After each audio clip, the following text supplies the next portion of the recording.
SandCity Sports live in the building. We have Lakers Mavericks tonight. You're watching it. I'm watching it. We had to come to get with you for this game. Lakers Mavericks going on. Luka Doncic. Let's just make sure our socials are good.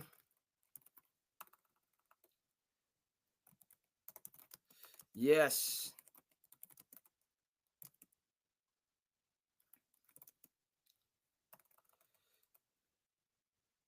Lakers versus Mavericks.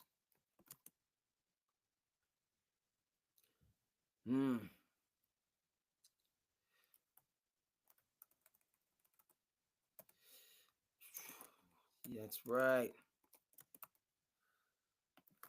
SandCity Sports, and we'll get right into this game, get our socials right. Okay. This is good. Game has just started. Lakers up 11-6. Luka Doncic teed up. We will talk about that. Talk about predictions for this game. Hope everybody out there is doing well. Let's just make sure we go around. Don't take nothing for granted. Facebook is good. The IG is good. Let's go around. Okay.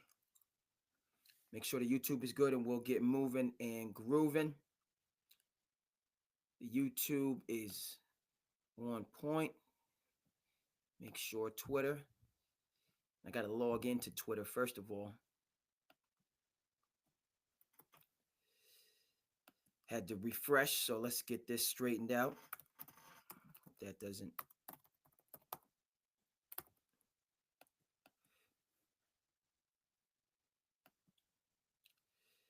Should be good. All right. Logged in and we're good on Twitter. Going with the old school. Make sure we got Twitch right. Oh boy, Twitch is going to be a little bit tough. Goodness gracious. But I got to make sure I got to. So let me just get these right. Hold on. We got 13-8. You got to watch it when you refresh. You know, I'm trying to save some memory here, folks. So I had to refresh. And, of course, that means I'm booted out of all. Right? So let me get the Twitch account back up in action. My username was wrong. See if it remembers. Twitch does remember my username. I didn't remember, but fortunately the program remembers. Goodness gracious. Now we got to go and, oh my goodness, now it has to do the security code. Got to log back in. Apologies in advance for the technical difficulties. Mavericks come back, make it a 2-point game. I got Luka telling you right now, hide your kids, hide your wife. Hide them both. Hide them both. Now oh my goodness. There we go. Luka has it in transition. He's going to cook tonight. 080-131. Let's get it. You know, I don't want to take anything for granted, even though it's poor programming. Clank, clank. Yeah, it's going down. Was that Luka for with the three? I think so. I think so. He's cooking tonight, folks. Swing it. Give it to Luka. You know what time it is. Clank, clank.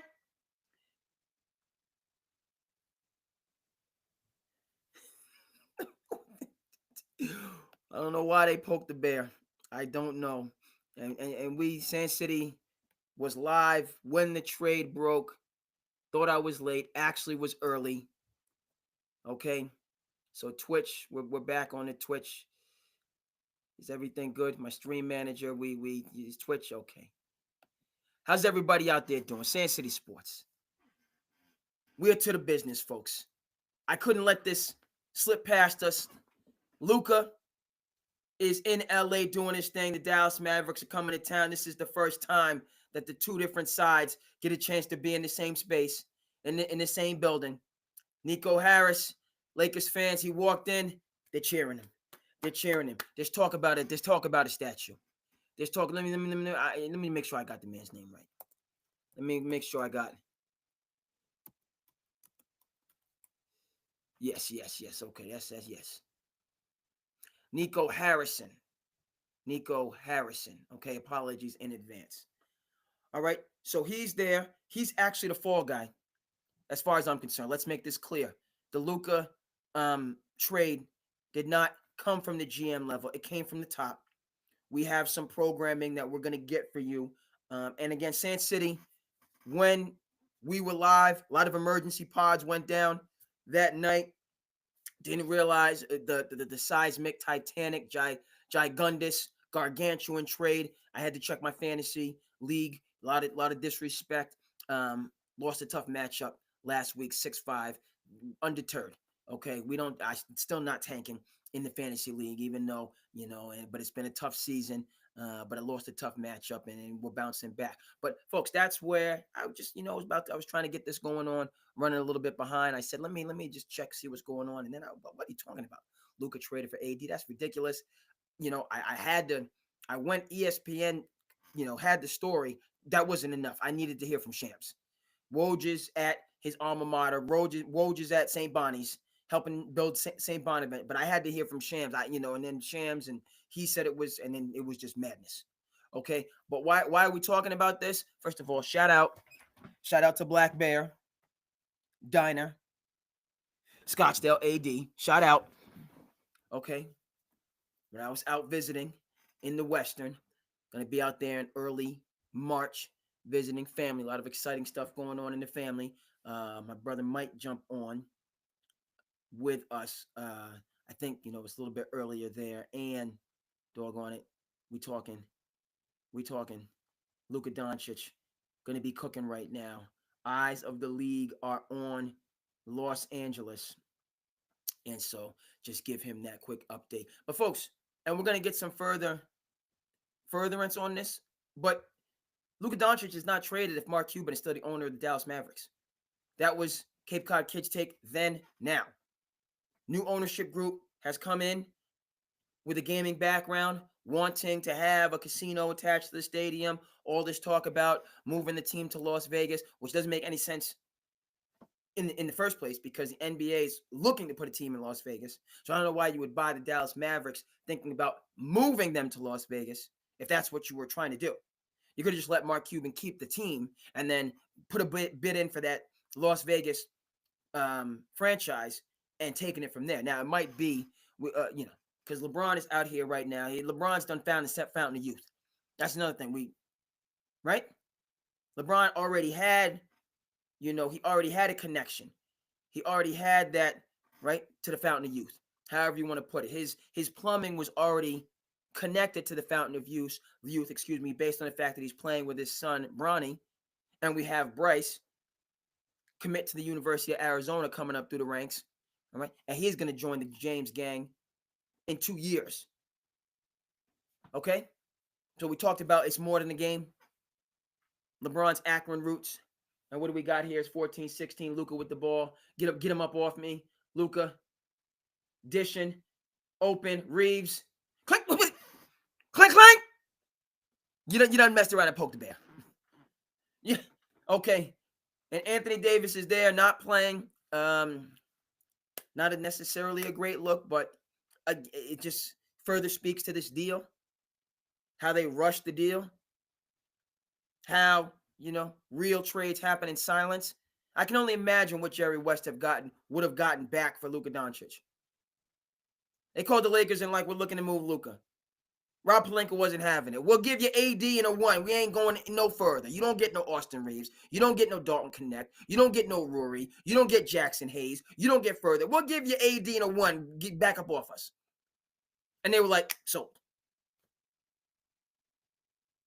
Okay? Does the house always win in the casino? Dallas Mavericks owners are supposed to come from a gaming background. How are you just going to give away, and this is what we were saying then? This is what SandCity was, and now people, all this foolishness. He's overweight, and you know what I mean. He took him to the NBA Finals. All right, chunky but funky. All right, ain't nothing wrong with thick boy Luka at all. Ain't nothing wrong with having a little girth. I can understand if they were losing in the first round. He just took him to Luka, thick boy Luka. Hold on. Okay, Lakers. See, because then, and this is the situation with the Boston Celtics. Austin Reeves, I like his game. You know, he's got a ways to go. I like Austin. I don't love Austin. I like him. But the fact of the matter is now you throw Luka in the mix. So obviously you have to shift the defense over to Luka. You have LeBron, who's found the fountain of youth. He's no slouch. NBA's all-time scorer. LeBron has become a better, more efficient scorer as the years have gone on. Store that away for later. Let's make that clear. So you have to hedge the defense over to Luka, because not just because you done poked the bear and he's on one. You're getting playoff Luka after the All-Star break. And yes, he will be load management so that he's ready for the playoffs. No, the Lakers are not the favorites in the Western Conference. Still OKC, even though they gave away the game last night to the Minnesota Timberwolves. They gave that game away, but Oklahoma City's still the favorite, folks. Okay, but the fact of the matter is, now people are starting, right?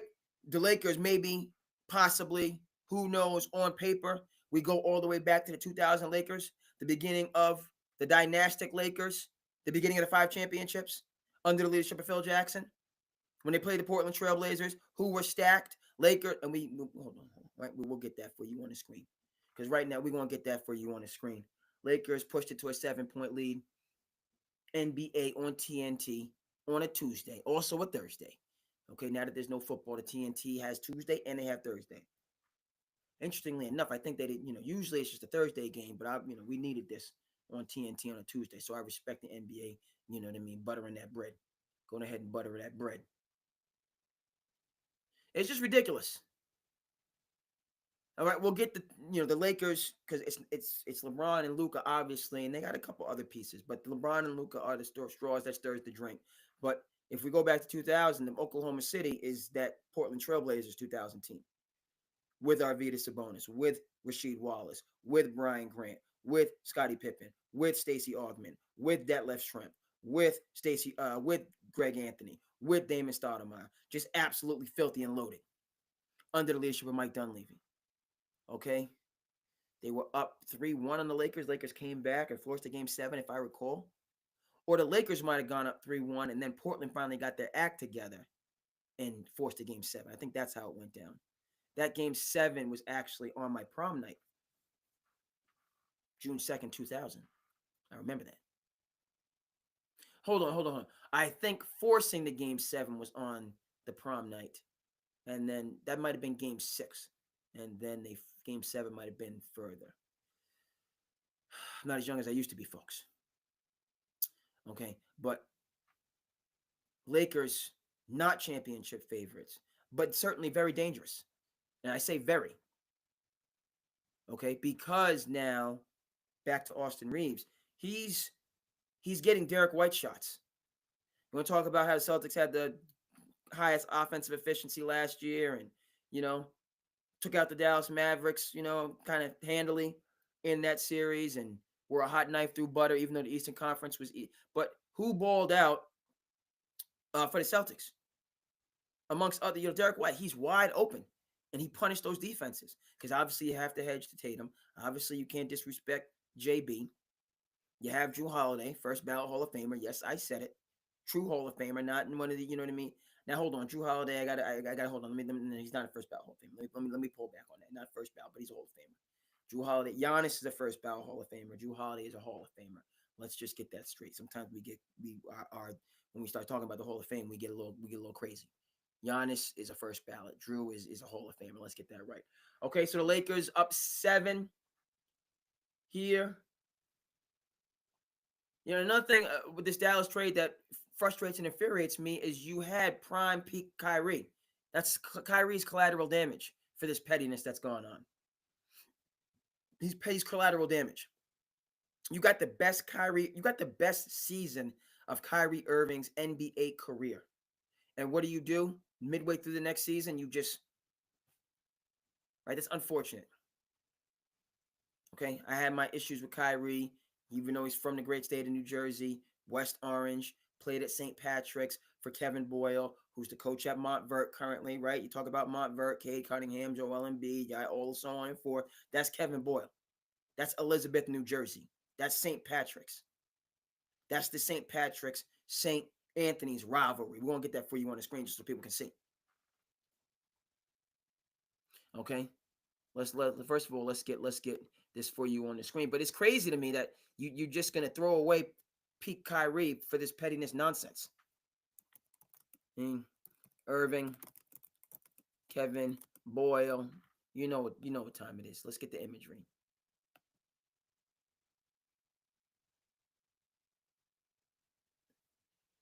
Is this Kyrie is not in that?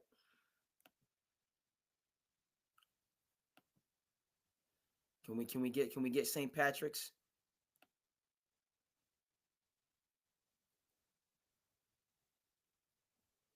Yep. Okay, so let's get this for you on the screen so we can connect and hope everybody out there is doing well. I see the people that's rocking with us. SandCity Sports live and in full effect. Watch party, Lakers, Mavericks, Luka seeing the old team. Nico Harrison is in the building, done dirty, and now Luka has a chance to make it clear to y'all shouldn't have done what you did. Appreciate my people. I see you on Facebook. Okay, people have a chance. Jump in. Let me know how you feel. I can see anything on YouTube. Jump in the chat, good, bad, or indifferent. Let me know how you feel. But we have to get some perspective because it's ridiculous that you wasted peak prime Kyrie for no good reason. That's another part of this. All right. Okay. So let's go over here. What is he talking about? All right. So that's Kevin Boyle, current coach at Montvert, but he cut his teeth in Elizabeth, New Jersey at St. Pat's, battling against Bob Hurley Sr. over at St. Anthony's. Okay. Looks like Michael Kidd Gilchrist, who people don't remember, but won a natty at University of Kentucky, was the second overall pick after Anthony Davis. NBA career didn't amount to what it could have. All right, and that's right. It's your boy Kyrie. Why are we talking about this, folks? Because you got the best Kyrie Irving since he was at St. Patrick's and that one quick year at Duke. Never mind the championship and the big shot that he hit in 2016. But we know Kyrie Irving's NBA career has been tumultuous. Before LeBron returned to Cleveland, when he got 3-4 coaches fired, got Byron Scott run out of town, got Mike Brown run out of town. Okay? When they Cleveland, when they was making ridiculous picks like Anthony Bennett, number one overall pick to partner with Kyrie. Then the NBA gifted them another number one pick after that, who happened to be Andrew Wiggins to get LeBron back.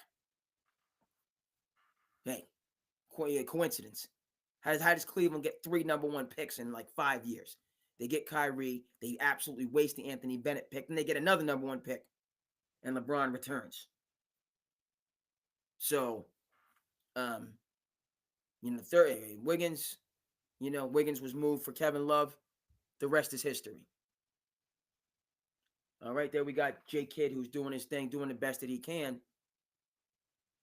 But it was working, folks. I don't care that the Western Conference is a monster this year. Doesn't matter if they were the 6th seed, the 9th seed. They were in the hunt. All you got to do is get into the dance in the West. And then we go from there. All right. OKC is the favorite, but they're New Jacks. They're young guns. All right. They're not all the way ready for prime time. And I was rushing, so I got to take a second. Got to make sure that, you know what I mean, I can see. When you rush, you don't do everything. So I got to make sure that the computer is connected to power. All right. I remember some things. I forget other things. We're going to get the computer connected to power because that affects the connectivity, folks. All right. Lakers up 5. This game will go back and forth. Okay, obviously, the Mavericks, they're not, you traded Luka and now you just have, you're just playing without Luka, which they did before, but you know what I mean. Meaning he's not there, and Anthony Davis is, who knows when he'll come back. Um, you should have left well enough alone. LeBron at the three free throw line. Lakers up 6. Let's get the power connected.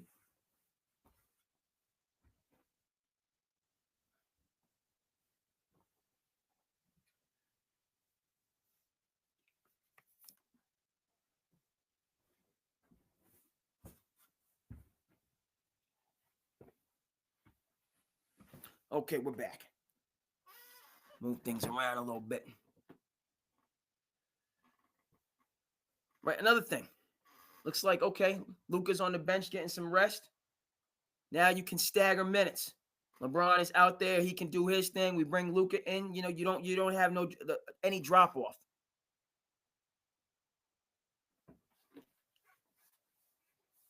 Telling you. Okay, Lakers up 7. Let's just get situated and get back in. A lot to talk about. Okay, we Lakers Mavericks is going to be the foundation of the show. Okay, this Luka Doncic situation going to go down.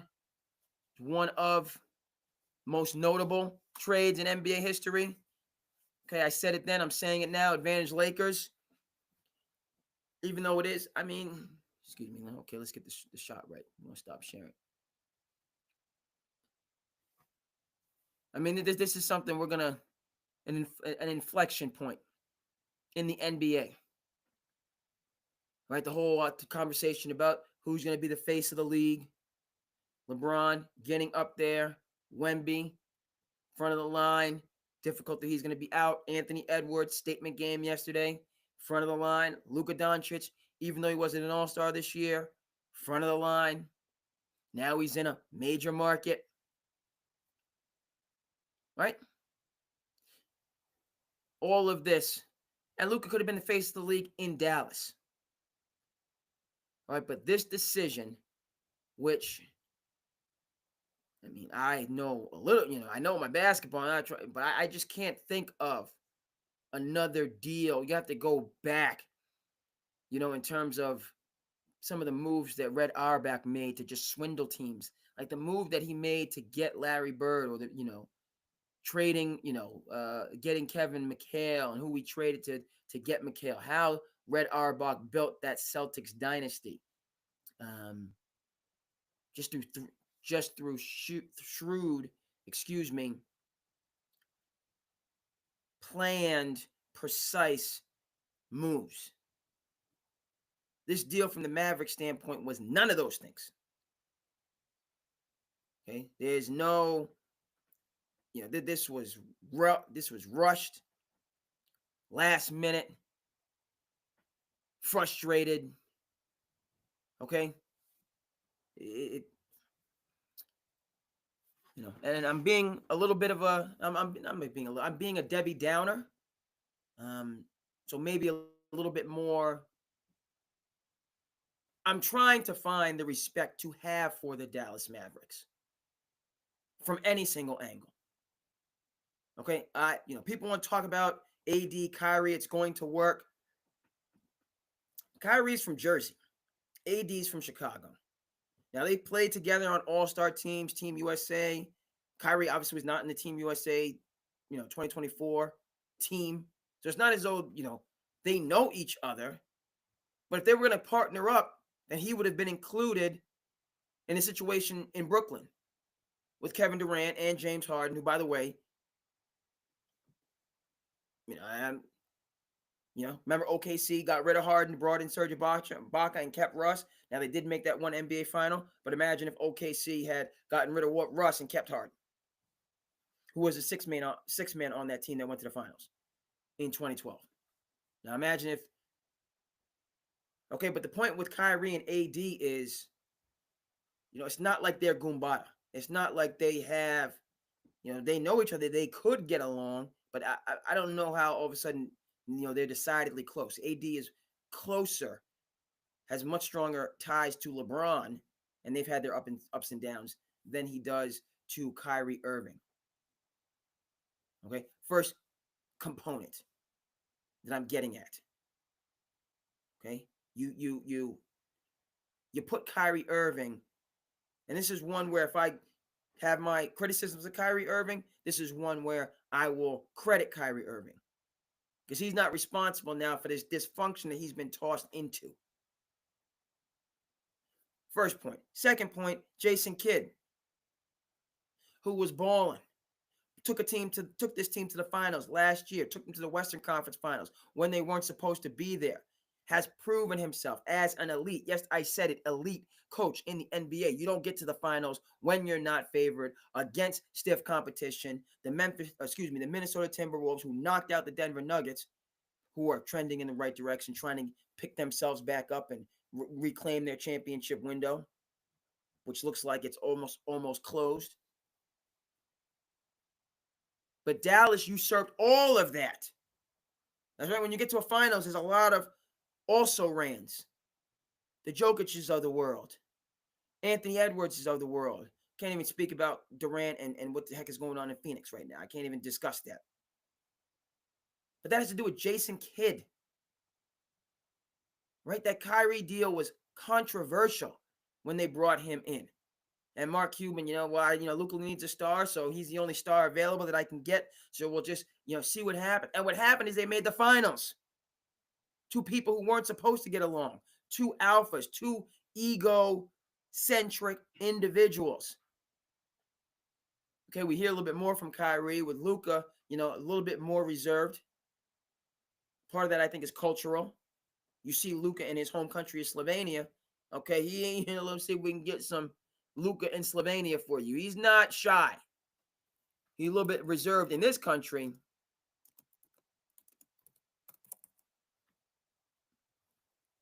But Luka's not shy.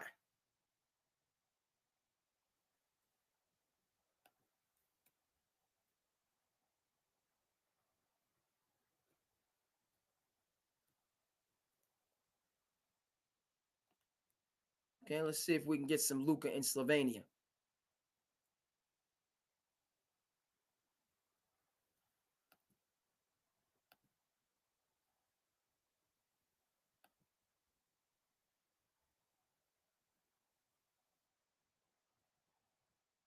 Run that back.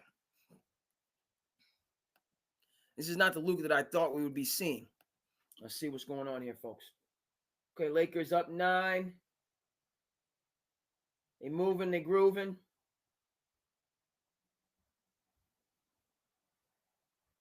They're energized.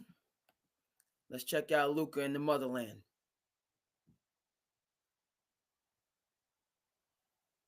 Okay, Luka getting that rest. LeBron out there. Good drive. Klay Thompson, another.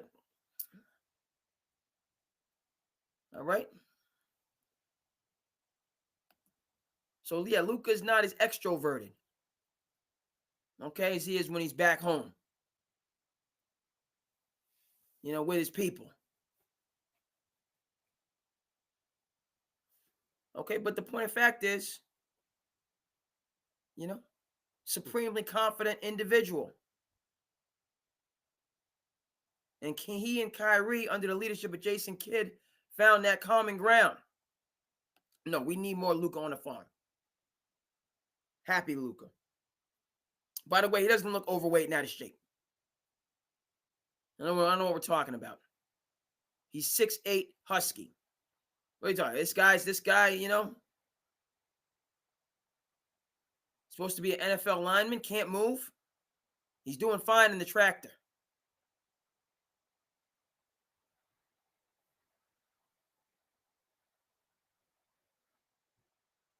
This is the guy that we can't give a supermax to.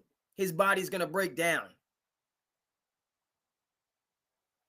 Man's out there on a farm. You kidding me?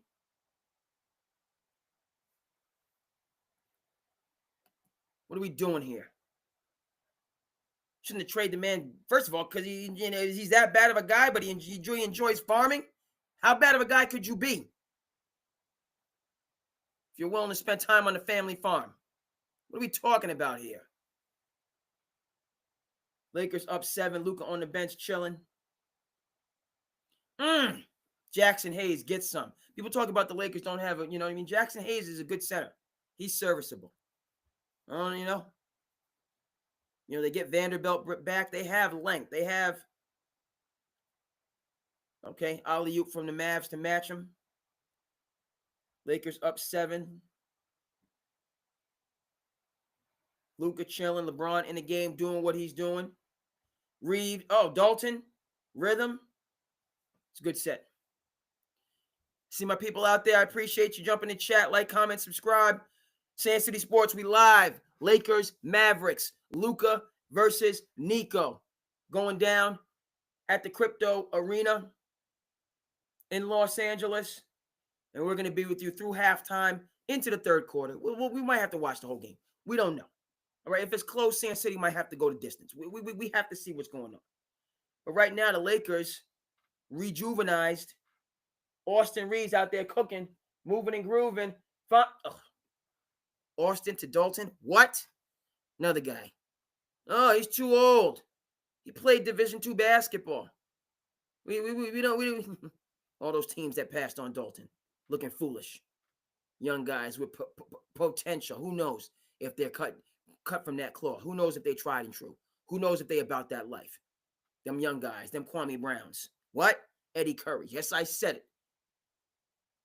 You passed on Dalton, who's ready right now in the Western Conference, playing for the Lakers, coming out there. What? This ain't nothing to me. Okay? People that passed on Zach Edey, doing the good work for the Memphis Grizzlies. I don't understand it. I know, you want to get a guy and we can change him and you want to get some 19-year-old and, but why not take the he's ready. This person is ready now.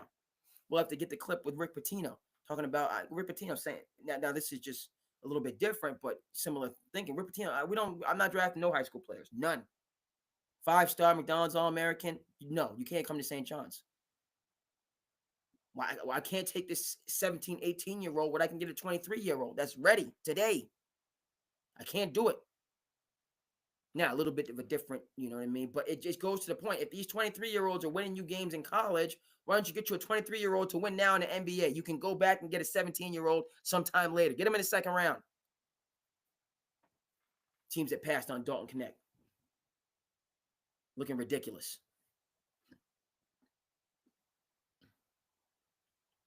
Dallas, you done mess with Kyrie. You done mess with Jason Kidd. You don't know what you're getting Anthony Davis, if he even wants to be there. Right? We reference, how did that Lamar Odom situation work out? When the Lakers put him in the Chris Paul deal and Lamar just couldn't get over it, which he should have, like Dalton Connectors and been a professional and just move forward. He would have had a longer career. Lakers up 10. In a groove. Do we remember that? And Lamar's no, I can't mess with you no more. You thought about trading me, so then they moved him to Dallas, and his career is essentially over. Even though that was a good landing spot for him, his career was essentially done.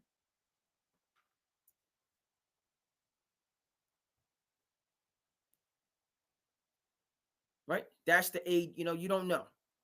AD right now is being a good citizen, but I think you'll hear after they get bounced in the playoffs, if they make the playoffs, what he really thinks. Is he going to re-up there? Is he unsure? Does he want to go back to Chicago? You don't know what you're getting with AD.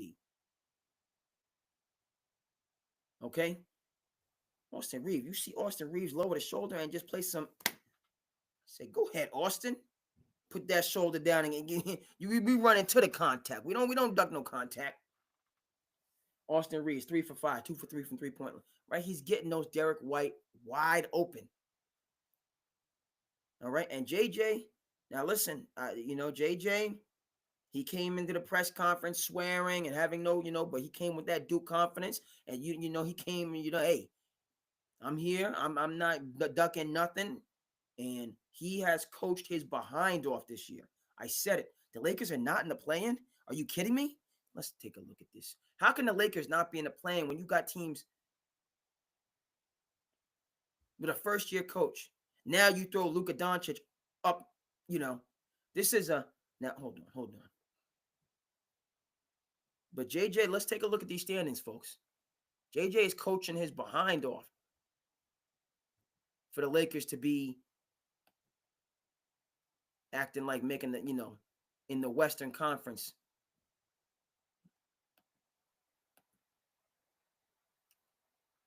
Never mind my New York Knicks. We might have to. I'm not pleased how the Knicks have been getting shellacked. Lakers are 2 games away. What? Lakers are essentially a game away from the 2 seed in the West. And Denver Nuggets are making their move. Okay, shout out to Denver. All right, the youngsters, Memphis and Houston. The Lakers are right there, 5 game, right? So they're in that upper echelon. OKC is in a class of their own. But to be the 2 seed, 13 games over 500, 8-2 in the last 10 with a first-year coach. Okay, and we see here, right? Dallas, all these teams. Phoenix should be better. This is crazy. Who knows where these guys are going to go after this year? They don't even make the play-in Phoenix, which is, I can't believe that. Coach Bud knows his business, but I mean, you might even have to talk about Devin Booker wanting out. We know that they're, excuse me, Matt Ishbia, as much as he's coming in, but these owners that come in and want to win now, folks, dare I say, you think you're going to get rich quick, folks?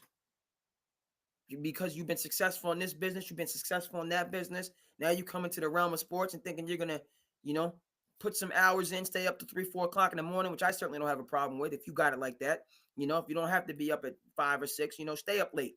If you can sleep to 9 or 10 and get your work day in the next day. But these owners, right? They say to themselves, I've been living this, and I'm just gonna commit myself, and we're gonna turn this thing around, and I got this business model, and it's gonna work. Humbling, because they're all rich, they're all built. You don't have an NBA team if you're not a billionaire or have access to billions and billions of dollars. But they're going to look at these Phoenix Suns, 3 games under 500. Essentially, what, 2 games out of the play-in, and they can't trade the player that they need to get rid of. They cannot move him. And you got 2 guys who they need, who they could build around, who are just like, what are we doing? If I'm Devin Booker, honestly, if I'm Devin Booker, and for me, I'm starting to say, look, I don't have, even though, but Phoenix is a great city, so he might, and Coach Bud's a good coach, so he might just want to hang on, but this is going nowhere, right? It's going absolutely nowhere fast. So let's see here. Utah. I've said this. I'm going to continue to say this. We can't allow Cooper to go to Utah. Can't allow Cooper to go to New Orleans. San Antonio would be, I would say no. Just because they got De'Aaron Fox and they have Castle, so there's almost too much there. Portland, no. Portland should be. And Chauncey, all the young talent he has. You look what Emmy's doing with his young talent. You look at what Chauncey's doing with his young talent. I'm sorry, it's not working. It's not working. And you talk about you got Clinigan, UConn prospect. I like him. You got Scoot Henderson. You got Shaden Sharp. You got Anthony Simmons. Okay, you look at what MA is doing with Fred VanVleet, with Jalen Green, who should have been an all-star, with Sangoon, who is an all-star, with Jabari Smith, high draft pick, with Amen Thompson, high draft pick. They're getting the job done. They're 14 games over 500. Okay, Trailblazers are 8 games under 500. Okay, so it's a situation whereas it comes down to coaching. It comes down to culture. Lakers up 8, 6 minutes to go. Luka back in the game for the finale. Okay, Luka on the rebound action in the transition. Lakers said, we're going to let you cook, Luka. Luka be Luka. Wide open in the corner. Clink. What? Lakers said, we're going to let Luka be Luka. We got to stop sharing this screen. Lakers said, we're going to let Luka be Luka. 11-point lead. Vanderbilt. Vanderbilt is one of the most important players for the Lakers. He's been out. He's a defender. He's long, can rebound. Good bucket by Spencer Dinwiddie. Luka being Luka. Austin wide open. Clink, clink. What? 2 assists, 2 dimes back to back. Luka's just finding these shooters. Wide. What? I'm talking, you got distance. We talking Michael Jordan wingspan distance that these guys got. Spencer Dinwiddie open three. Lakers get out. Lakers ain't defending nobody. Luka's in his bag now. Luka, hold on, Clink. Okay, back to Luka. Austin, heat check. Okay.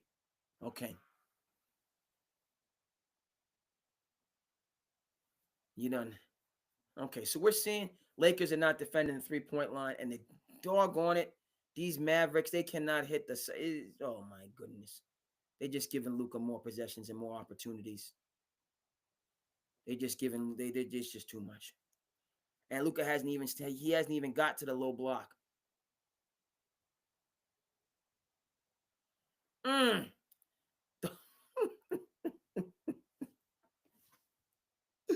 Luka out there where the people at now? He's overweight. We can't extend him. He looking healthy tonight. He looking healthy tonight to me. Lakers in the teams.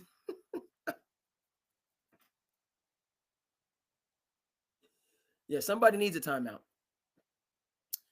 Again, I feel for Jason Kidd. He didn't deserve this.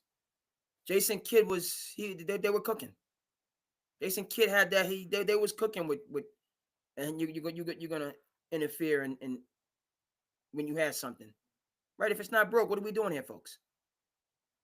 What are we doing? What are we doing fixing functional cars?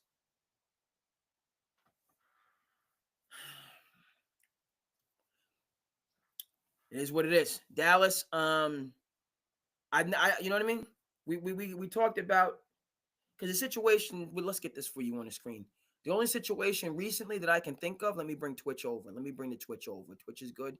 We got some people on Twitch. I appreciate the folks on Twitch rocking with us. SandCity Sports, by the fans, for the fans. You know what this is. We live for the Lakers Mavericks. Luka is out here cooking. All right, cooking with that good oil, that good grease. What do we need to get for you on the screen? I had a quick little. What do we need to get? I get going, and I think I said we wanted to get a picture. Ooh, escape my mind. I wanted to get something, and then it slipped my mind. We're gonna come back and get that. But a lot to we're going into halftime. Plenty of time. We're going into halftime. Let me see. We got a couple things we got to talk about just in life. A couple life things to discuss. A couple life things to talk about. Hope everybody out there is doing good. It's a Tuesday night. The nighttime is the right time. SandCity Sports, by the fans, for the fans. Lakers, Mavericks, watch party. Okay, meet you at the OK Corral. Type of a situation. And it's a situation whereas folks, we have to. No, we're not doing that. No, we're not doing that right now. Come on over here. Right? We're saying to ourselves, the Lakers went from we've seen this, we don't know, and now people are starting to say championship. Talking about championship, and I'm not going all the way there, but I you done given LeBron that fountain of youth. And LeBron, he's a youthful guy anyway, spends $1 million on his body, has enthusiasm for the game, right? Morgan Wooten said back in the day about LeBron, he's going to be Magic Johnson. People, whoa. Yeah, right. He has that magic. He has that enthusiasm. Frankly, we can't go apples to apples because they're different players. But doggone it, Magic won himself 5 championships in the 80s, did he not? How many finals did Magic go to in the 80s? Okay, 80, 82, 83, 84, 85, 87, 88, 89. Man went to 8 finals in 10 years. That 80s Magic. All right. And obviously his career was cut short because we didn't understand. We didn't have the knowledge back then. But my point with that is with LeBron, he has enthusiasm for the game. If you have the best job in the world, why don't you want to show up to work? You have the best job on the planet. Why don't you want to, participate in this job? Okay. So the situation, LeBron, this gives me energy, life. I'm back in the championship conversation. My championship window had closed. Now I can be in that conversation. I have a guy with me. Yeah. Other teams are going to give the Lakers trouble. Excuse me, Dan. But bottom line is this.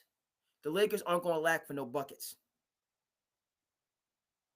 So they're not going to lack for no buckets. Believe that. When we come to the playoff, I don't care what the matchup is. Houston, Amen Thompson, Jabari Smith, who Luka will cook them, all of them. Crispy, deep fry, cooked. You don't mess around with no playoff Luka. You don't mess around with Game 7 versus the Phoenix Suns Luka. Okay? You don't mess around with Bubble early on, second year, Clippers, Kawhi, Paul, Luka cooked all of them. He cooked them. When the playoffs come around, you get Luka Legend. He goes into Larry Bird mode. He does. Okay? Lakers up 16. Luka out front. They're hunting threes.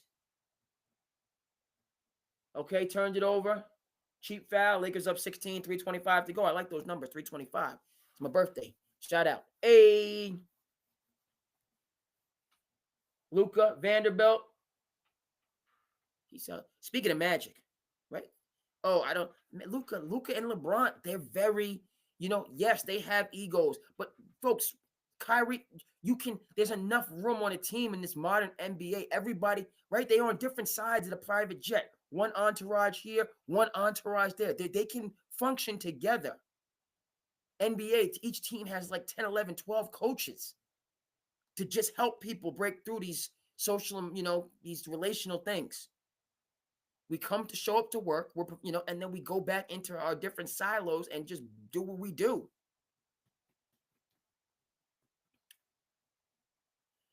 Look, hey, that was, and I don't want to act like I'm some sort of, but this was the possibility that you saw when it's like, man, you're just gonna give the Lakers Luka and LeBron out there together for the last 3 minutes. Wide open three again. Rebound action.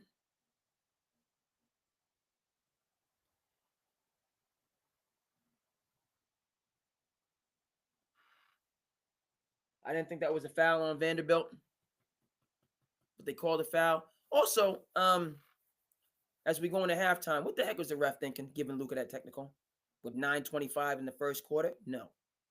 I don't care what he said to you. All right? No. Because now we're in a situation, and that, you know what I mean? You can't give Luka a second technical. No, you cannot. What's all the millions and millions of people, including SandCity Sports, up for? We're here to see Luka, folks. We're here to see Luka Doncic. You don't eject a player for, unless he does something just right. Everybody has to be like, man, Luka was wild. Something he said to you after a 50-50 call, give him a technical less than, 2 and change minutes into the game. Mr. Official, no. LeBron, rip. I keep going back to it. Lakers up 15. It's disrespect, right? Because now you've given, what did Uncle Shannon say? Shout out to Club Shay, shout out to Nightcap. What did Uncle Shannon say? If you can't beat single coverage in football, you're going to be coaching or selling insurance. You can't beat single coverage, you're going to be coaching or selling car insurance because you ain't going to be playing professional football. Same thing in the league. Lakers running and gunning. LeBron to the free throw line. Right now, everybody is on an island. This is the situation with the Boston Celtics and why they continue to cook my New York Knicks because they just put you on an island. Talk about hunting matchups. Everybody's got single coverage. And by the way, this was the offense that Jason Kidd had mastered. Frankly, mastered's a little bit strong, but this is the offense that the Dallas Mavericks ran. They spread you out, 5 out. They give it to their playmakers, Luka and Kyrie, put you on an island, and we're going to crack the defense. We're going to beat that initial, and we're just going to start the blender. Once we get that straight line drive, either you help, and we're going to kick it out to shooters and then just keep spinning it until we find an open three, or you can just let me shoot a layup. Threes and layups. But we are going to crack the defense. We're spacing your behinds out. We're spacing you out. So again, Luka, he don't defend. Okay, fine. He might, but he's scoring at a rate more than whatever points he's giving up. And by the way, he's not, a great lateral defense, but being as smart as he is, he understands angles and he contests. A lot of times Luka's much better clearly in the paint. He's not great on the perimeter. LaMelo Ball and hunting matchups. Okay, fine. Hunt some of those matchups. He's serviceable out there, but whatever LaMelo or whoever's able to do to him in ISO, the smoke is coming back to you. You're not just going to get Luka and then just, no. We coming right back. You're going to have to defend. So you get a bucket on Luka, he's coming right back at you with the ha ha, the.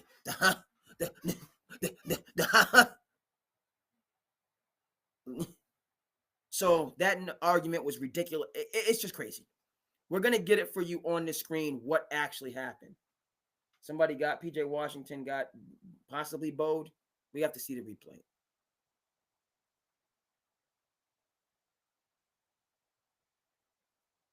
LeBron's beard game is looking strong. They called an offensive on LeBron. We got to see the replay. It's tough to see on the off arm. Sometimes, you flail. Sometimes, right? Because excessive swinging of the elbows, swinging is one thing. But, like, if you're driving and you have, this is your guard, you know what I mean? And then you cut, like, that's not a foul if they're bellying up, right? They're bellying. We call this what we call officiating. Every person has a right to a space on the floor in officiating. Every person has a right to a space on the floor provided they get there first and legally. Okay, that's the foundation. The basketball rules are written beautifully. Now, they're doing all this crazy traveling and Eurostop craziness going on. We'll get to that. But every player has a right to space on the floor provided they get there first and legally. Okay? So, right?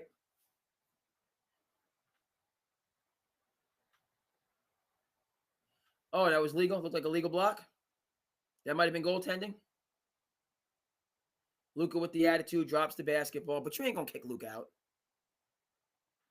It's up. That looked like, no, you see, the NBA knew that looked like goaltending.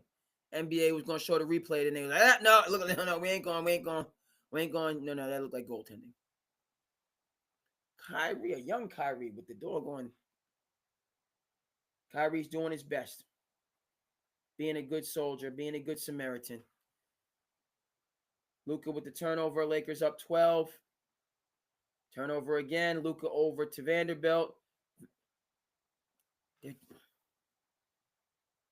Vincent, wide open straight line drive. You're watching the same game I am. 14-point lead.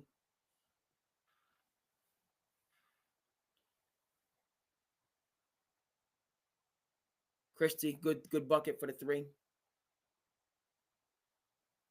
Another piece of another part. He's a serviceable player.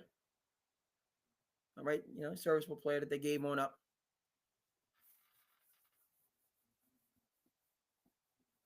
Okay, Luka doing Luka things. Here comes the double. LeBron versus Kyrie mismatch.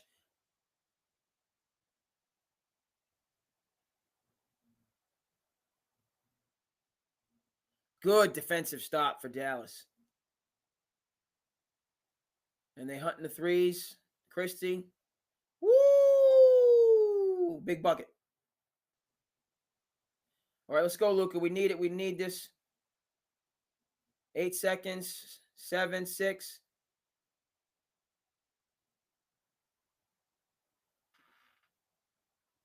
Okay.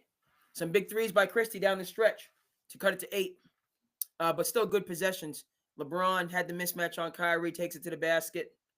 Luka being Luka, he talked to the referees, but we know doggone well you ain't gonna cook Luka. You ain't gonna kick Luka out of this game. That looked like goaltending though on that call where he, it looked like that was goaltending. The league kind of, I don't think Adam Silver really cares. I think he's with all the challenges and things like that. I think he doesn't mind showing when people mess up. Okay, so we're going into halftime here. SandCity Sports by for the fans. You know what time it is, and we got a couple things, more than a couple. What the heck is this that we're going to get to? No. Come on back. But the first thing I saw a great take, and I have to find it. A great take about the Dallas Mavericks situation. We're going to get that for you on the screen. Some other slice of life stuff. Hope everybody is doing good out there. Let me see. We're going to find it and get it for you. Number of things we got to talk about. Diana Taurasi riding off into the sunset. People going wild.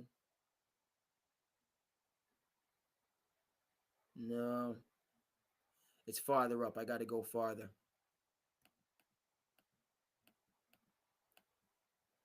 I got to go farther to get this. Getting closer. This is poor production, but it's important.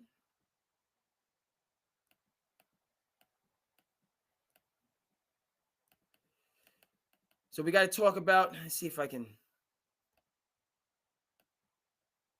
Okay, I think we're in the right place. How's everybody out there doing? SandCity Sports. A little bit of issue. We're going to just talk. We're going to get a quick take, and then we're just going to frankly end the Luka trade situation. Need some important perspective here. Talk about my working class heroes. All right. It's in here.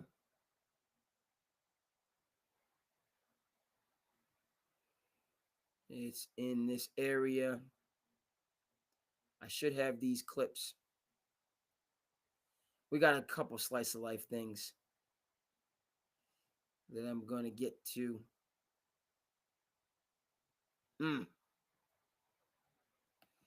We got to, hold on.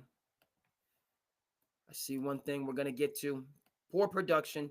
We're going to be right back with you if I can't find it in a second. We're talking Luka Doncic.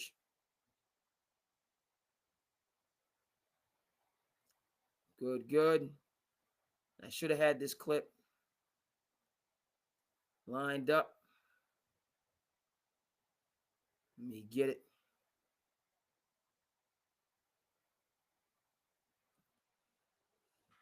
And why Luka was traded. Why Luka Doncic? Nope, that's not it.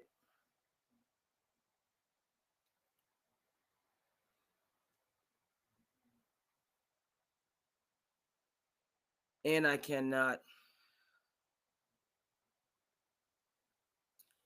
I have to see if I can search it up, and then we're just going to move on. Poor production here. Should have had this before. Luka trade.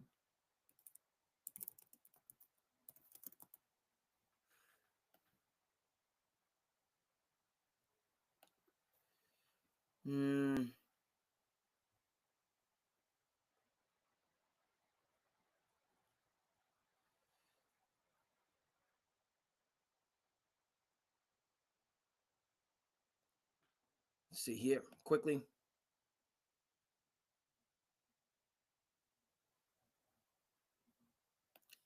Okay. I think this is it.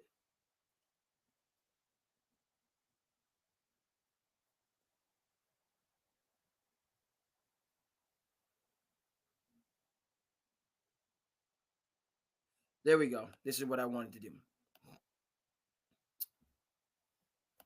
All right, SandCity, poor production. But let's just take a look at this clip, which I think this is my view here. Refresh this. Okay. Shout out, appreciate the Bulls fandom. Dead air, that's my bad. SandCity, we're rocking with you. Let's go ahead and share. Sharing is caring. Turn this off. Conspiracy theory going around that Dallas Mavericks ownership, the Allison family, traded Luka Doncic not for basketball reasons, but for their own selfish business reasons, because they're trying to show Texas, if you don't let us build a casino here, we're going to basically tank our entire franchise, forcing us to move to Vegas. I know this sounds crazy, but when you start doing some digging, it actually makes a lot of sense. So Mark Cuban sold majority of his shares to the Adelson and Dumont families, who run the Las Vegas Sands Corporation, which has a lot of involvement with the casino industry. Both of these families have been lobbying to legalize gambling in the state of Texas, but have been faced with so many challenges and resistance. Their goal is to build a brand new arena with a casino and a resort so that they can make money year round, not just during the NBA season. Given the hurdles they're facing in Texas, there's been speculation that ownership might move the Mavericks to Las Vegas. The trade of Luka Doncic, a franchise player, caused an uproar to the point where the Dallas Mavericks Instagram page lost over 800,000 followers overnight. If the Dallas Mavericks ownership's goal is to alienate their fans, they certainly did it with this one. Now, I know what you're probably thinking. Ashley, the Dallas Mavericks just got some really good pieces. Yeah, but for how long are they going to be able to sustain that level of competition? You just traded away your franchise player who was going to be there for the next decade, who was going to bring in other superstars to play in alongside him. And now you've alienated your audience, so you're tanking on purpose, where fans aren't going to support your organization. So you've alienated your fan base, and now you have all the reason in the world to go to Adam Silver to pitch a relocation to Las Vegas. Do you think the Luka trade was a basketball decision or part of a bigger plan to move the Mavs to Las Vegas? Okay, there's this conspiracy theory. There you go. So shout out to Ashley Neville. Solid takes. Took some time to find that, right? Again, go back, check the receipts. When the news was breaking, foundation for this whole situation, Mark Cuban, not the owner of the Dallas Mavericks, have the background in gaming, okay? And just from the standpoint of being gamblers, that was my original view, okay? And the casino, the house never loses. But these further layers, you're not, and this idea, okay, you buy the team, but to have a casino attached to a arena, an actual casino, not just kiosks where you can bet, is crazy talk. I know it's been some time, but the Chicago Black Sox, right? There's already this fine, very thin line between sports, gaming, and integrity. It already exists. The spread is 10.5, and the team wins by 10. Right? How often, these 0.5s is a game decided like within that hook? NFL, of course. Patrick Mahomes could score, he slides. Therefore the over under, all these other things. Okay, so one of the things that has sent the viewership and appreciation and recognition of sports into the stratosphere is fantasy sports. Now you add that to gaming, FanDuel, DraftKings, so on and forth. People have an interest because there's an economic interest attached to it. There is a dark side to this, very much so. And people, we're already overly fascinated and transfixed with our stars. But now you add that, somebody doesn't have the game that they're supposed to have on a Tuesday night when they're banged up, and now people want to, terrorize them and send all kind of crazy things. No, unacceptable. And no strategy, and no, I don't care what the situation is. You need some help. Step back, and so, no. But this fine line, yeah, okay, Michael Porter's brother, you know, fringe player, prop bet, you hit for big. Oh, how did they know that? And again, the house always win. Even when you win, they're looking into this to find how the heck you won. Because they know they done stack things so much that either you have some, prescient, high level, supernatural, possibly ability, or you cheated. And we coming to get you. We win, you guys get a little bit of high, and then you leave broke. Saw a good clip, frankly, not gonna get too deep in politics, but RFK talking about, this theory of kind of being happy with nothing, and rising, wealth inequalities, people, we're happy, I'm writing that blog, writing that, you know what I mean? I'm happy. I have, but all these things, when you look at it balanced, is I'm probably neutral or maybe in the red. I don't have, well, I mean, not to get too deep, right? But most people don't have all of these assets and investments that are making money, so on and forth. What does this have to do with gaming? Gaming, you're happy. You go to the casino and and you have the experience, and then you leave with nothing. So we're gonna give you some excitement and entertainment, but then we're taking your money. Thank you very much. Good day. Shout out to Casino, Nicholas Pileggi, Martin Scorsese, Robert De Niro, Joe Pesci. Forget the woman name. Does a great job in Casino. Right? So back to Luka and that great take that these owners, this idea, you can't put you just can't do that. It's too much. It's too, right. We want a slow, steady versus, just right there. Um, and then the connection, the point about moving the team to Las Vegas makes no sense to me. The NBA has been talking about expanding to Las Vegas for years now. Years. So you're not going to take an existing, thriving NBA championship franchise in a huge market and just dislocate them, because you should have just waited and put the bid on the future NBA team that LeBron James has alluded he's interested in. NBA, right? We want our ownership group to be reflective of the league. Right? Michael Jordan, did he really want to be an NBA owner? I don't think so. I think the NBA wanted Michael Jordan to be an owner more than Michael Jordan wanted to be an owner. Michael Jordan, certainly a successful businessman, $3 billion, whatever the case may be. People are still showing up, middle of the night to buy his shoes. Same shoe. He's not releasing new shoes. He's had his catalog. Okay, sneakerhead's kind of correct. Maybe he does release like one new shoe a year, and people just go bananas. But his shoe catalog is a quarter century old. And people, the patent leather Jordans, are you kidding me? To this day, the patent leather J's. Stop that. Okay, but Michael Jordan was not chomping to own a team. The NBA said this is good for the league. So under the same token, LeBron James owning a team in Las Vegas would be good for the league. Right? The fans, yeah, LeBron's an owner and player empowerment and all the rest, that works. Now LeBron is, he's a billionaire, but he's no bomber. There's a difference between, billionaires and bombers. Let's get Steve, I'm talking to you. I don't know if I'm giving, I don't know if I'm, let's get, there's a difference, right? We got billionaires, then we got bombers. Let's get Steve Bombers. This is going to be, yeah, you know what I'm talking about, right?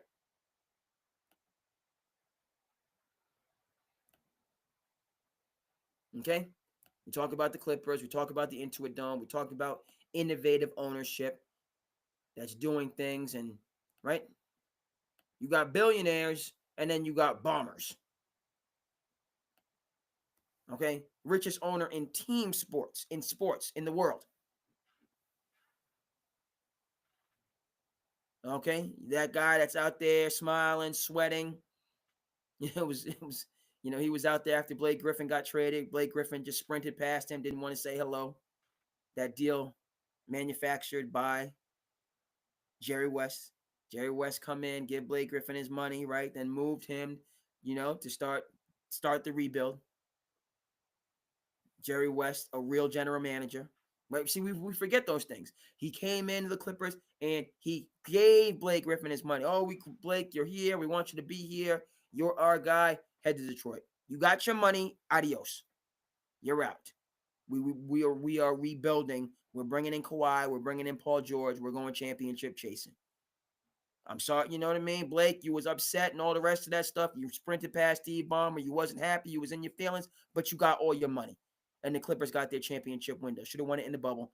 Story for another day. Right? He's the richest owner in team sports. Okay, back to the Dallas Mavericks situation. Right? This Adelson folks. Right? They have, and this, no disrespect, but I would imagine since, LeBron, he's a billionaire, but I don't know if he's got tens of billions of dollars like this group. So they could potentially outbid LeBron, but it's better for the league if LeBron owns that franchise. Yes, I said it. Okay, if LeBron wants to own a team in Vegas, and I'm at, he's already said it, and Rich Paul, he wants to own an NBA team, wants to own an NFL team. He has that goal, that ambition. Well, I think the NBA, do we take LeBron, who we know, who we can bank on, who it's going to be box office, or just now that the NBA is what it is, not what it was in the 80s, and people didn't believe? We need to get David Stern on the screen. You got Steve Ballmer. I can't, David Stern, New Yorker.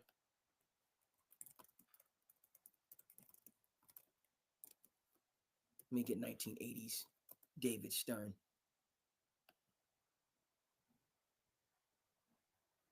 Right.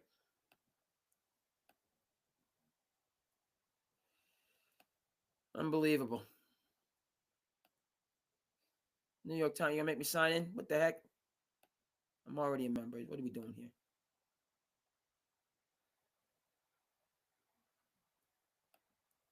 Come back.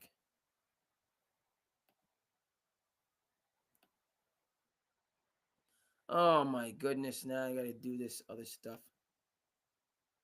It's not really great. Hold on, but we got to get this for you. Okay, we're going to get it for you on the screen.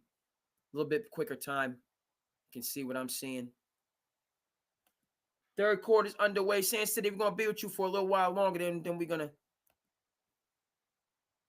see what happens in this third quarter. Well, at least through the third. And then we're going to go from there, okay? Yeah, we're talking about the NBA, folks. And what it is now. I like how on the screen you can see the full picture. That's a beautiful thing. That's the picture that we needed. That's what we needed. Those are the top two draft picks. And what draft, folks? Right, the 1984 NBA draft. Those are the number one, number two pick. Do we remember who the number three pick was? Speaking of which, fellow from the Carolinas, last name Jordan, middle name Jeffrey, first name Miguel. Huh? Lakers up 8. Luka being Luka, moving it. LeBron. Oh, no. Tough three.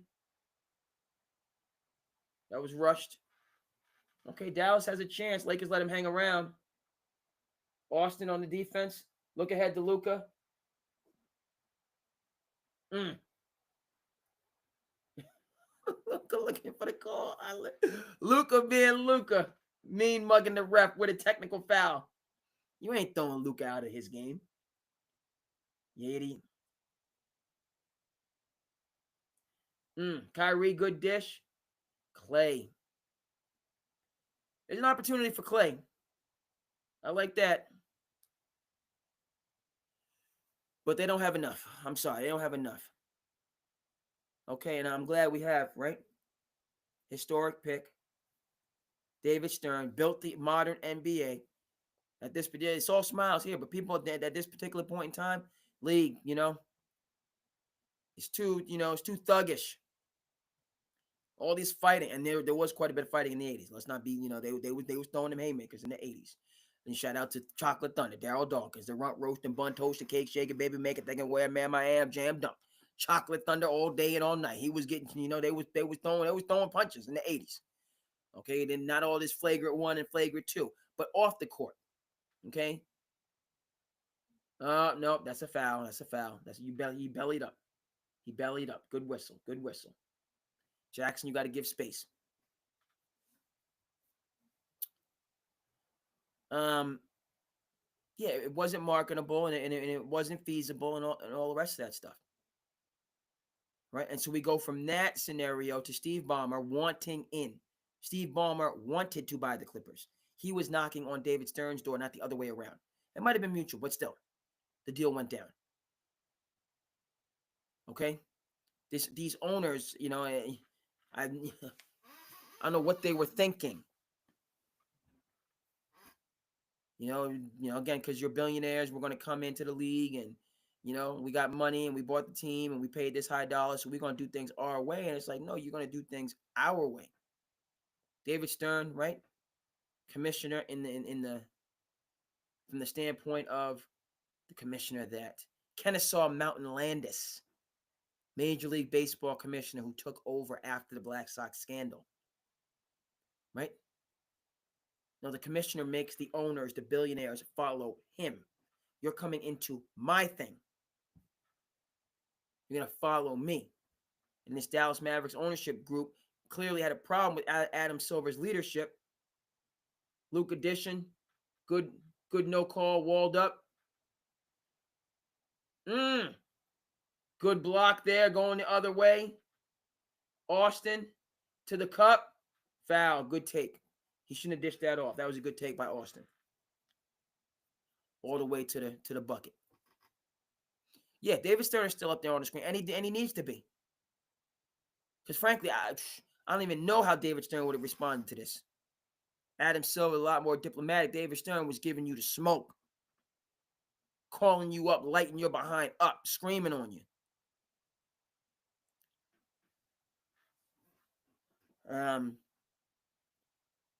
In Dallas Mavericks ownership group, they made, this is, come in and just shout out to the people that's rocking with us.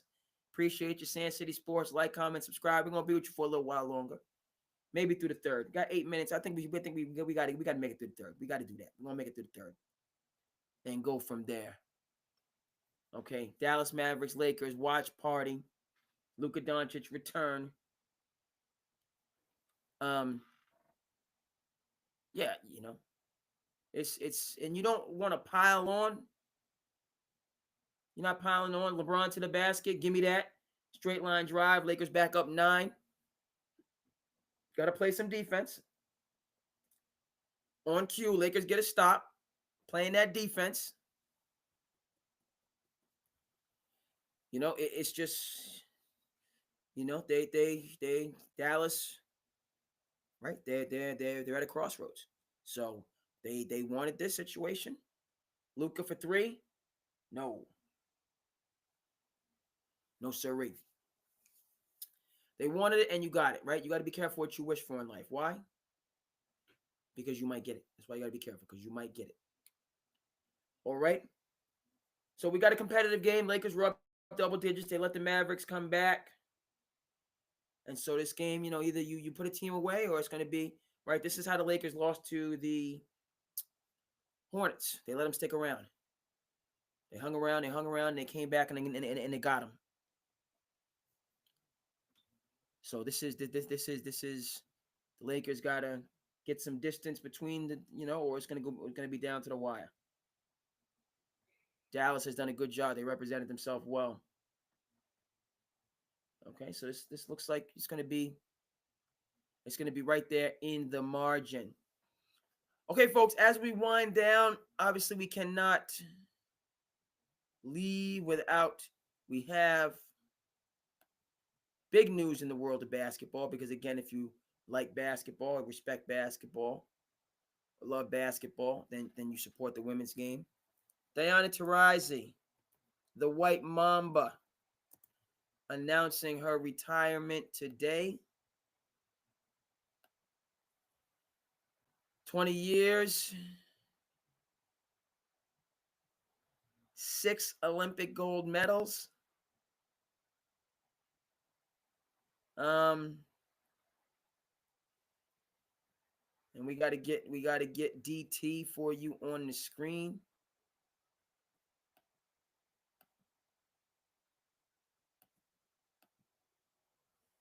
No, we need better imagery. We need better imagery. That's not sufficient for DT. It's not sufficient for Tarazi. X that out. I like what Time Magazine is doing. Yep. That's the joint. That's the jam.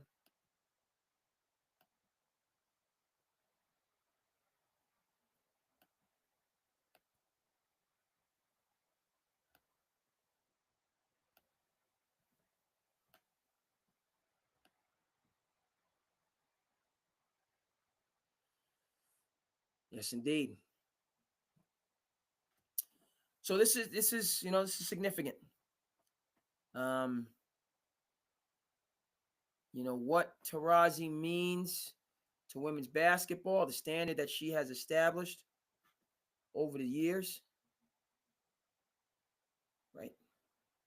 You can't take greatness for granted.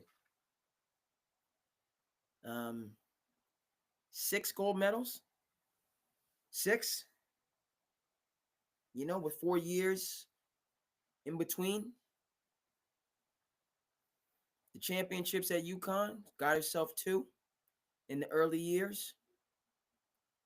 WNBA, believes she's the all-time leading scorer, and just has, been with the league from the early days to now, where you have max contracts of $500,000, matching the money that the players can make over in Europe. You have chartered flights. You have this strong connection, this immovable connection that's strong. But I say that because, listen, the WNBA and people like, like the Diana Taurasi's, who we know, but we didn't get a chance. When I say we, I was young. This is the awesome 80s. We never got a chance to see Cheryl Miller. We never got a chance to see Medina Dixon. Okay, Katie Smith. Some of the players, Medina and Cheryl didn't play in the WNBA. Katie Smith was older when the WNBA came around in 97. But we know of Diana Taurasi, and we can appreciate the White Mamba because, again, David Stern, Adam Silver, deputy back then, said, we're going to have a women's league, and it's going to be successful. And by the way, folks, the WNBA is successful. Don't talk to me about little, you know what I mean? Well, the league hasn't made money, and it's 20 some odd million. That is a parking ticket for the NBA. You saw how much money, Steve, right? That's a little parking ticket. How much do people pay? How much do companies pay for commercials in the Super Bowl for that little spot? And for that little, $10 million, $15 million, maybe in losses, all of the fandom that comes into basketball, because people do care about love, not just NBA players, but just basketball players, the WNBA. All those young athletes and come up into their adulthood, following basketball, loving basketball, supporting basketball, and you're going to talk to me about a little $10 million loss versus all of that increased viewership, attention, consumerism. Never mind the artistry that we get a chance to participate in and enjoy and respect and love. So Diana Taurasi, the White Mamba, she embodies all that. And go ahead and do Cheryl Miller. You might not know Medina Dixon. You're gonna see Medina, the pride of Boston, Massachusetts, Old Dominion, national champion. We're gonna finish this program with Medina Dixon. Okay, because we're in the Commonwealth. She's from the Commonwealth. I'm fortunate to have, to know the family just through basketball and officiating. We're gonna finish with Medina. Okay, you know who Patrick Ewing is. Cambridge Rindge in Latin. Okay. High School Player of the Year, 81. You might not know who the Women's High School Player of the Year was in 1981. I appreciate the people I see that's out here rocking with us on SandCity Sports on a Tuesday. 5 minutes, 54 seconds to go. Lakers, Mavericks, watch party. Okay. We're going to get Medina.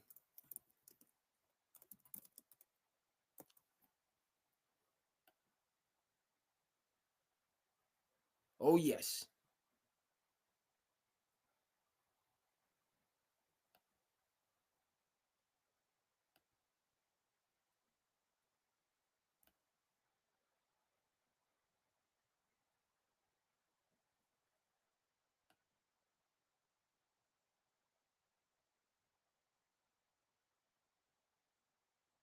This we gonna go out on this.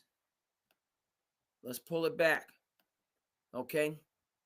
So Diana Taurasi, on your retirement, an illustrious career. Okay, and what does it mean? Tommy Curran, tell us what it means. Who is Medina Dixon? My name is Medina Dixon, and I'm a professional basketball player. On November 8th, 2021, I was watching ESPN when I saw the news crawl across the bottom of my screen.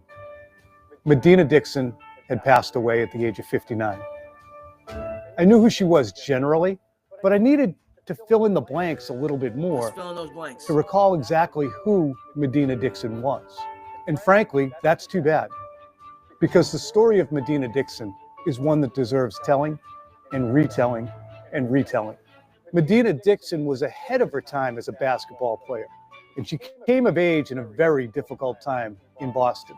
In 1981, Medina and Patrick Ewing were the top recruits in the nation, both at Ringe and Latin in the same year. Imagine that.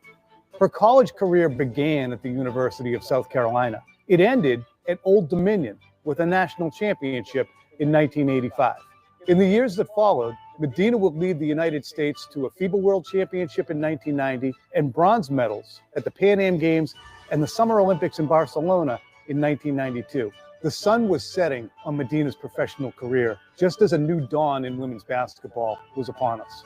Medina narrowly missed that window that would have gained her greater recognition. That's why she made those videos after being diagnosed with pancreatic cancer. And that's what makes them so poignant. I would say it's terminal. So, I thought with everything going on, as far as and all that,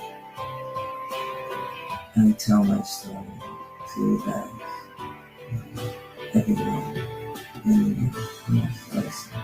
Just days after Medina passed, Julian Benbow of the Boston Globe wrote an outstanding appreciation of Medina. When you talk to Julian, he actually feels badly that he didn't know going in exactly who Medina was. I knew nothing really, which is a shame, because there's a decades worth of players who never got an opportunity to play on a stage that puts them in front of the world. They have to go across the world to make a living. That is a generation that probably historically won't get enough credit, and definitely deserve. They laid a lot of groundwork for people. 40 years ago, if it wasn't in the paper and it wasn't on TV, it didn't happen. And she came of age in a time when the racial animus in Boston was profound. And in the late 70s and early 80s, a girls basketball player from Mattapan, playing at Cambridge Ringe and Latin, really had no shot at major coverage on a daily basis, even if she was the best player in the country. We live in a world that's like designed like systemically, like to marginalize and disadvantage women and people of color, right? So it's like, am I stunned that I didn't know it? No. She was a star women's athlete in a world that has been designed to kind of suppress the exposure of those athletes, right? So it's like the world strikes again. One of Medina's brothers, Rob, was just a year older than her. Rob played at UNH and was actually drafted in the 5th round by the Washington Bullets in 1983. Rob went to Thayer, and he works there now, running the celebrated Project Rise program. I mean, she could play any position on the floor, but Medina would get the rebound and lead the fast break. She'll throw a look-away pass or a bounce pass between the girl's legs. I mean, she did all this stuff when she was in high school. So you saw her potential, but you didn't know how far she could take it. A long, lanky, 6'3". Medina had a build like George Gervin, the Iceman. Actually, her nickname was Ice, or Ice Woman, but her game was a little bit more like magic. You know, I don't want to say this comparison, and I was looking at some photos last night, But I saw her with a picture of Magic. And you know what? I said to myself when I looked at that picture, I was like, how fitting is that?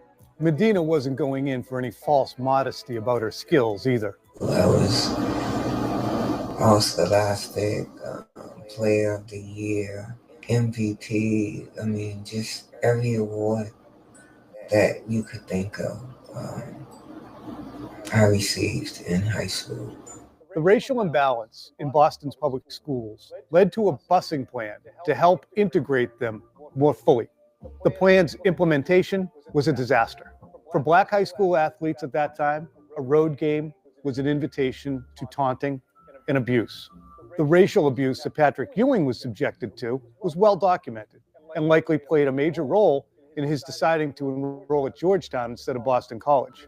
Medina was not exempt from similar abuse. She heard it all, and there's only so much the coach at Rent could do to protect her. I mean, they were throwing the N-word around, the B-word around. And, for Pat, it was the same thing. I mean, I remember, a game at BC High, as a matter of fact, where, some racial slurs were thrown at him while he was at the free throw line. But that was the environment, man. That was the culture, I mean, we all had to go through that. And as you know, Boston didn't have a good reputation, still doesn't have a good reputation for, racial relations. So it was hard on those two, especially those two, because they got so much attention. It doesn't take a detective to figure out that the reason Medina didn't really experience widespread coverage was the suburban consumer wasn't ready to gobble up stories about girls basketball players from Mattapan and Cambridge Ridge and Latin.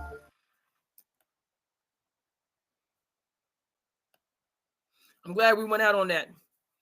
Okay. So that's why today is a special day. It's an important day. Diana Taurasi, retiring from a WNBA after 20-year career of artistry, of mastery, of excellence, the adjectives, right? So today is about DT, but it's also about Medina. It's also about Cheryl Miller, right? The Katie Smiths, okay? Right? Those players from the early 80s who were equally phenomenal that we just didn't know and we didn't appreciate. We are now, later on, okay? But we can see them now. We can see them. That was David Stern. That was Adam Silver. That was the vision. That has been a success and is going to continue to be a success going forward, right? We need the Diana Taurasi's. We need the Dawn Staleys, the Sue Birds, the Rebecca Lobos, okay? And the new stars coming up. Yes, indeed, the Caitlin Clarks, who's ready to take the mantle, okay? And it's just a flat-out dynamo, okay? Like her, Caitlin Clark is a baller. There's no two ways about it. I don't care what your politics are. I don't care. Caitlin Clark gets it done, all right? And it's great for the game, okay? But that's all coming from a very rich, okay, and prosperous, all right, and shining legacy of players that came before them. So shout out to the White Mamba, Diana Taurasi, on a great career. Still going to be around, an ambassador for a game. Love and appreciation, and most definitely respect. I am your host, the Cape Cod Kid, artist formerly known as Andre King. Thank you for tuning in to SandCity Sports. A little bit of ways to go in this matchup. Going down to the wire. It's a beautiful thing. Appreciate it. Love it. Enjoy it. And of course, as we say, we will see you again the next time. Peace.